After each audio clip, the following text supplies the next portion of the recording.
Hello, my name is Ray, and I want to welcome you to the Democratic Republic of the Congo. Welcome. I'm so excited to take you on a journey. Before we go, let me start by saying that the Congo is represented by more than 80 million people. And in this country, they have over 450 languages and more than 250 ethnic groups. This country has been so divided for centuries because of tribalism, racism, and all kinds of other hatred. This country has been so divided, but there's more to the story than that. It's not just a country that's been brutally filled with violence and all kinds of hatred. In this country, there's beauty. There's beautiful people, there's beautiful land, and I would like you to take a journey with me. Have you ever thought about coming to the Congo? Have you ever asked yourself, is there anything good in that place? Well, how about this? Follow me on the journey, and let's look and find out together.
Work starts now.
I need you to know that when life gets hard,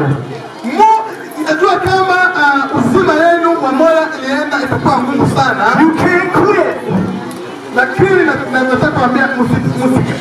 You got to keep going. Because you know that God has a plan. We know all the pain has a purpose. God has a purpose for everything that you've been through. Has a plan for people of Congo. I said he's got a plan for the people of the DRC.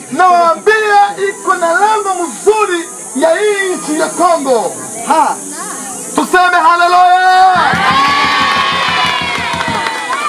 God wants to bless this place. Mungu anataka abariki hii fasi ya Sange. The same way he has blessed America, he wants to bless right here in the Congo. Kama alivyo bariki Amerika, jogisi anataka kubariki hata na hapa Kongo. God loves this place. Mungu anapenda mahali hapa. Amen. Mungu ni Mungu. I say Mungu ni Mungu. Hata tuseme sie wote Mungu ni Mungu. Mungu ni mzuri. Mungu ni mzuri. Hallelujah. Amen. 112 ya ukabila. They were on one accord. Lakini mitume walikuwa 112 huko Jerusalem. They were fasting. Walikuwa katika hali ya kufunga. They were praying. Walikuwa wakiomba. And they were believing God. Walikuwa tumwamini Mungu for the rain. Ili alete mvula. But they had to be on one accord. Lakini ilibidi wakuwe katika hali ya ushirika. And if we can come together, na kama tutakuwa pamoja on one accord katika ushirika, God's gonna make it rain. Mungu ataletesha mvula. Are you ready to come together, Congo? Nataka kwamba Congo on one accord tukue katika hali ya ushirika and say, God, let it rain. Na hapo tasema Mungu hata mvua yako inyeshe. Hallelujah. Hallelujah. We need to come together. Inabidi tuwe pamoja. One people. Taifa moja. And say, God, it's time for you to rain. Na hapo tamwambia Mungu ni muda wako sasa ili unyesheshe mvua.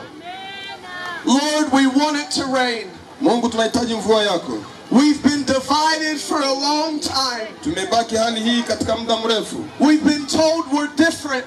Tumeambiliwa na watu wengi. Because our noses are different.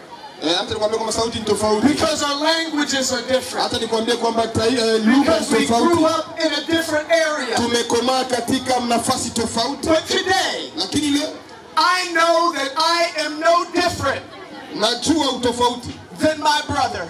Kwamba huyu ni ndugu yangu. We are one. Sasa sote tuko umoja. Nose is different. Hata nikwambie kwamba sauti ni tofauti. But one. Lakini tuko umoja katika color different. Na hata nikwambie kwamba rangi ni tofauti. But we're one. Lakini tuko umoja. You live here. Unaishi wewe hapa. I live there. Yeah, anaishi huko. But we're one. Lakini tuko umoja. I speak English. Anaongea Kiingereza. You speak Swahili. Anaongea Swahili. But we are one. Tuko mtu mmoja. One God. Tuna Mungu mmoja. One faith. Tuna imani and one baptism. Tunakuwa hallelujah.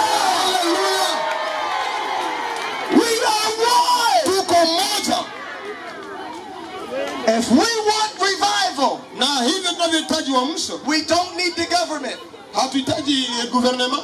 All we need is Jesus. Tunachohitaji ni kwamba tuwe na Yesu, inatosha. Hallelujah. Mungu tunapopata uzima ya mingi sana. Hallelujah. Hallelujah. Sasa nataka msikie kama mmenisikia sasa. You did have life. Nasema mlipata uzima. But today, lakini leo, let me hear you say but today. Nataka useme leo. Let me hear you say but today. Ongea sema leo, wewe sema leo. God's going to give you life. Mungu atanipatia uzima. Mungu atanipa uzima katika hali ya upole. Hallelujah.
transfer the anointing and the power of God in the name of Jesus. Hallelujah. The anointing and the power of God in the name of Jesus.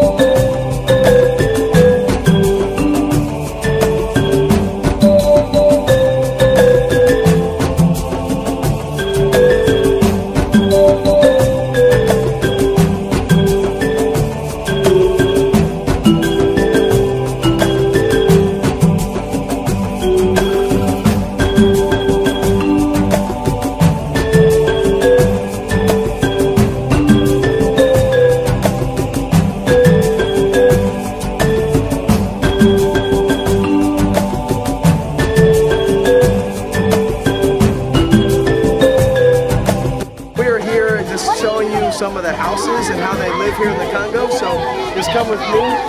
Over here is their kitchen. As you see, they wash all their dishes outside here. Inside, this is the kitchen here.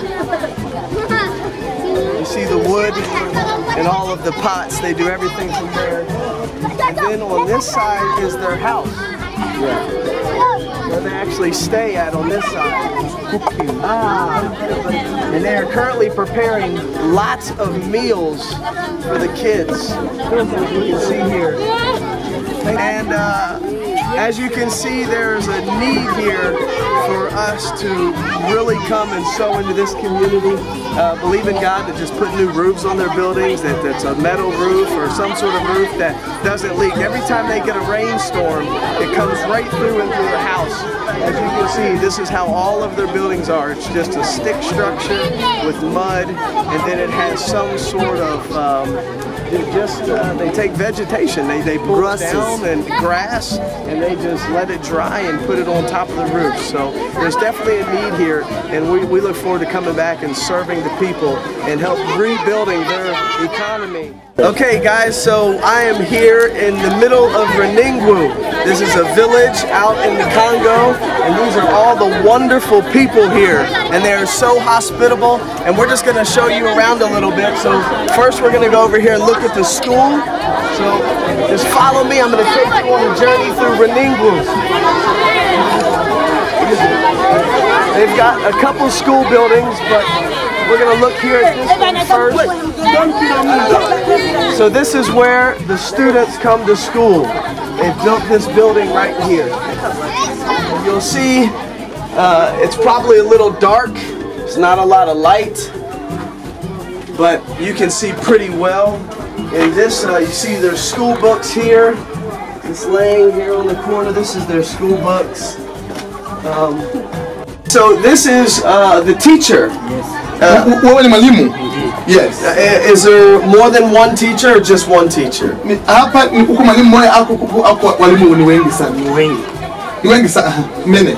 Many teachers. Okay. So what do you teach?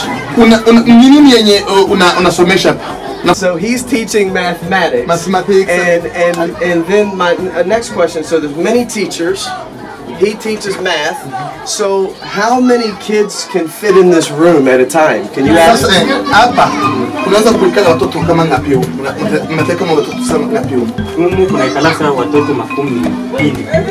40 kids. 40.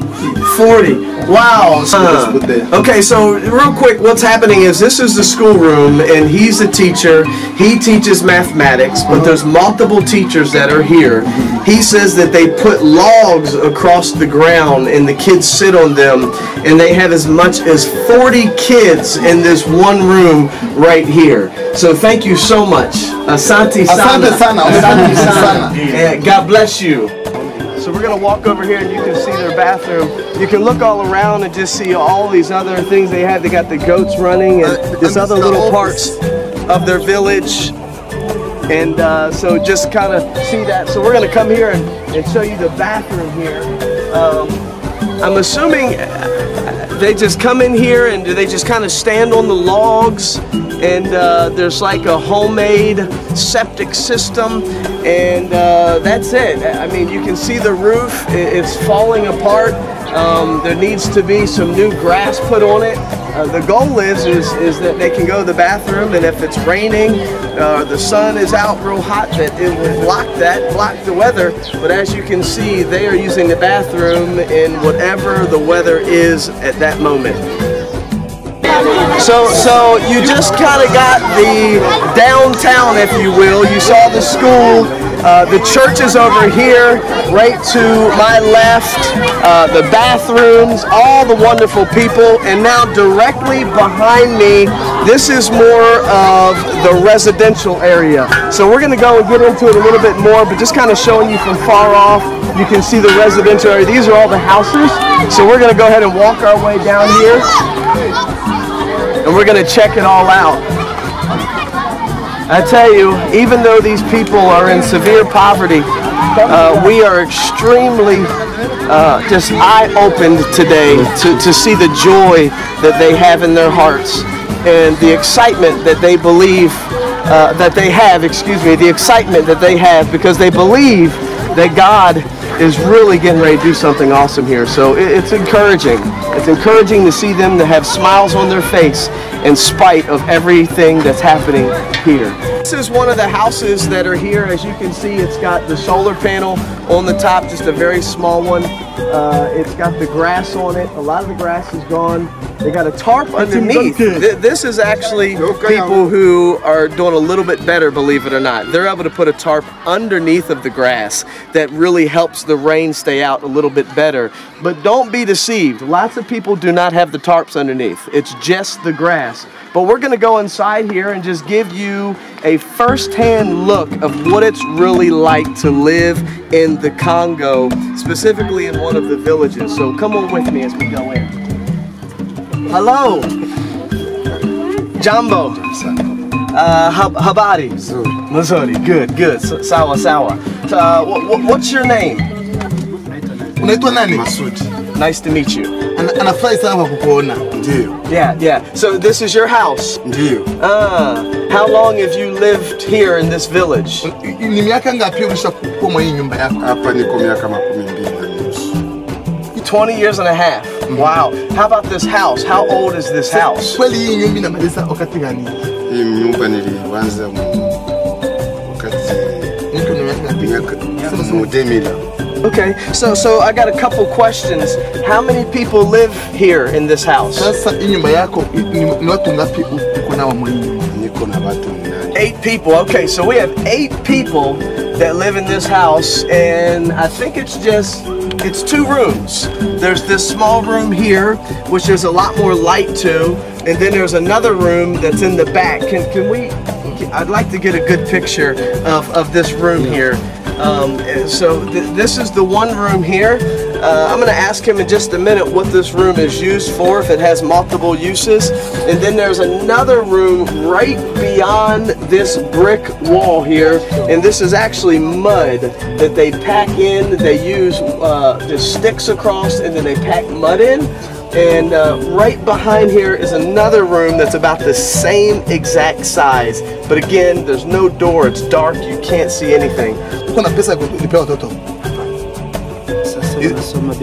He's saying that he wants to send the kids to also, but the charge money he can't afford to send them. So none of them go to school? None of them. Okay, so literally the school is 30 yards away from this house, and this man is not able to send any of his children to school, right? None of them go to school. He says he can't afford it, so that means he has all of his kids. I'm assuming it's 6 children, him and his wife and 6 kids, so that means all 6 of his kids are uneducated. That means they can't read, they can't write, they don't know math, they don't know history, they know absolutely nothing. That is just heartbreaking, to be honest with you, that there's a school right there and they don't even have access to that education. That's just unbelievable. So a couple more questions I'd like to ask. What is your thoughts about a Mzungu or someone from an outside nation coming and wanting to live here? Are you welcoming, and do you feel like the people of this village are welcoming to outside nations coming and living here? Anasema kama kuna mzungu mwenye anasema atakuja kuishi hapa mwi village yenu, mwi mwingine yenu, au mtu mwingine anatoka zingine mahali, anasema kuya jenge nyumba muishi pamoja huko, mtamfurahia kweli au vitakwaje? Mtamsikiaje? That they can be very excited about. Very excited about yes. that. Wow, well, that's just amazing. Yes. Asante sana. Asante. Thank you. And one more question. Would you be welcome to Mzungus and other nations coming in and providing resources for you all, such as education, healthcare, even housing that is significantly reduced and better living conditions? Nasikia feel.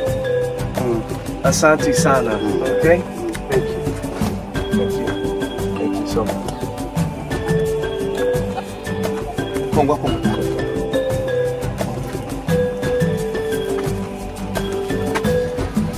Well, you heard it firsthand. Just a great man who's extremely hospitable, and it's heartbreaking. It's heartbreaking, but you know, we just really trust that God's going to do something. So, really looking forward to see how we can be a part to start bringing resources and reconciliation to this country. Here you see and rain. What happens is it starts off nice and caked together, but then over time the rain just is hitting the sides of these, and it's washing away all of that clay, and then it becomes exposed. Here, into this house. Hello, Jambo. Jambo. This is her house, and as you can see, this is her kitchen. This is where you cook. Yeah, okay. And there's one other room that's about the same size as this room here. So this is a lot smaller than the other one. But there's two rooms, one here. Obviously, this is the kitchen. You'll see it right there is the basin. That's where they have their water. They do their cooking right in here.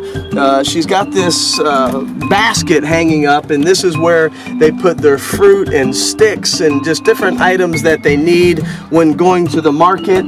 They also have these okay, so these stones are the chairs, and then these stones here, they block this little piece of metal they have there, and that's where they cook from. So just kind of real creative in making an oven or a cooktop, if you will. And again, you can see here this wood, it's bamboo, right? And they just kind of fill it in between with mud. And you see this one does not have any plastic underneath. I was telling you about some who have plastic. This one doesn't. So that means when it rains in here, when it rains in here. Water is coming in. You'll see that they hang their clothes up here. That's right there is their closet, or their hanger as we call it. And then right beyond this wall is the bedroom. Is this where you sleep? Yeah. Okay. How many people sleep in this house? 8 people. 8 people in here. Yeah. Oh, wow. How many kids do you have? Sasa ni watoto ngapi uko nao? 7. So it's you and your 7 kids. So she is a widow, and she lives in this home by herself. Now, a widow in the States means a little bit different than what it means here. Here, women really depend on their husbands as the provider and the protector.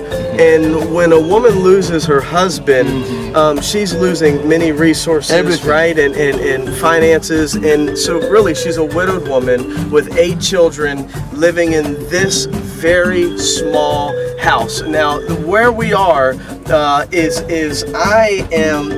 just gonna guess that this this one room is 6 foot by 6 foot. So the kitchen is no bigger than 6 by 6, and then the bedroom is no bigger than 6 by 6, and all 8 of them sleep in that bedroom. Just remarkable and sad and heartbreaking all at the same time. So real quick, do your kids go to school? Watoto wako wanaenda shuleni? Unasomaka? Unakuwa na nani na kuta kuwasomesha?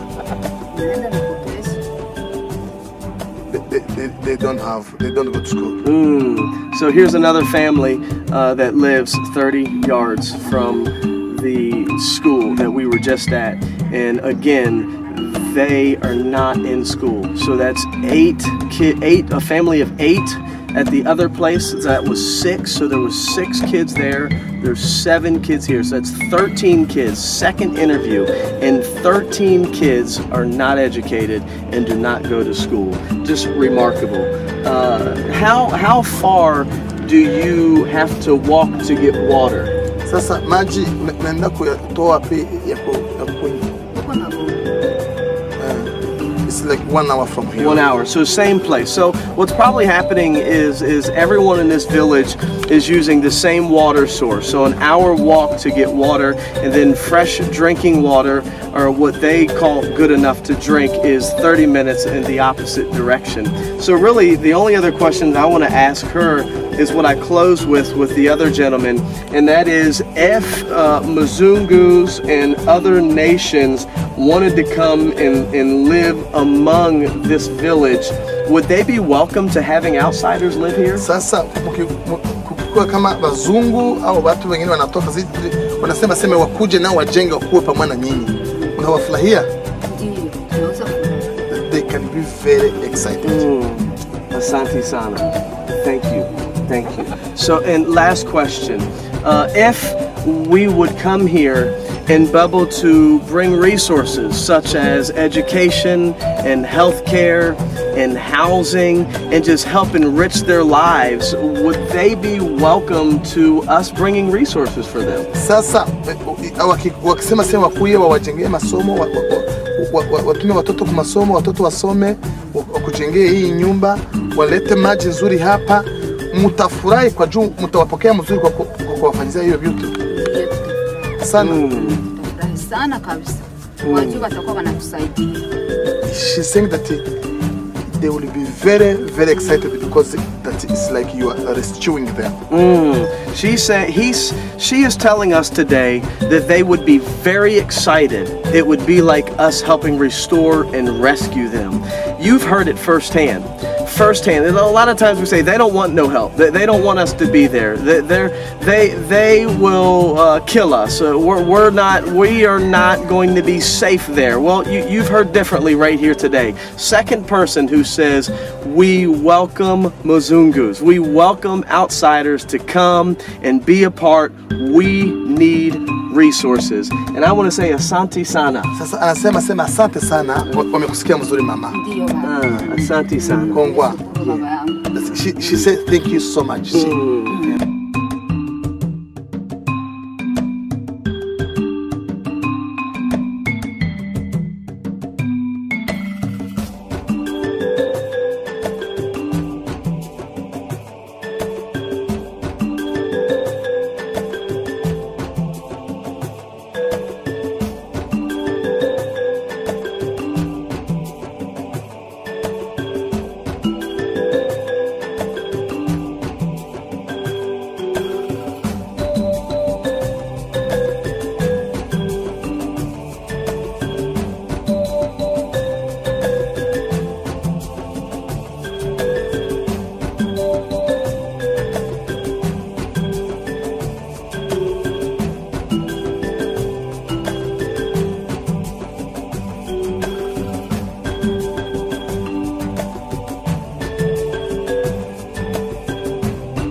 All right, guys, so we are on our 4th day here, and this is actually a beautiful lake right here in the Congo.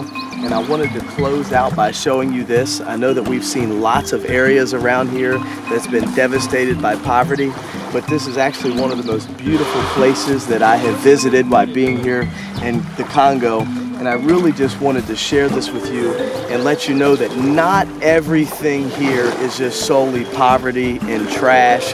There's actually lots of beautiful landscape. I hope you've seen it throughout this video.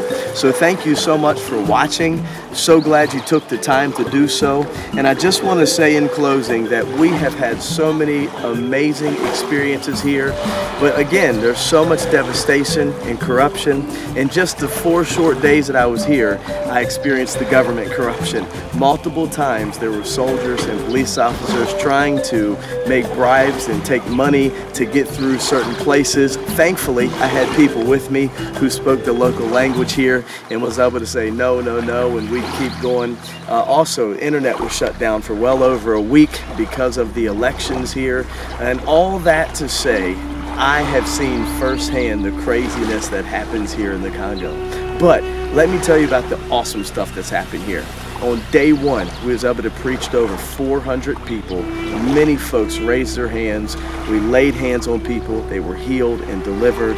Over 300 widows and orphans on the first day. That was a whole separate service. And then on the second day, we ministered to 500 people in one service.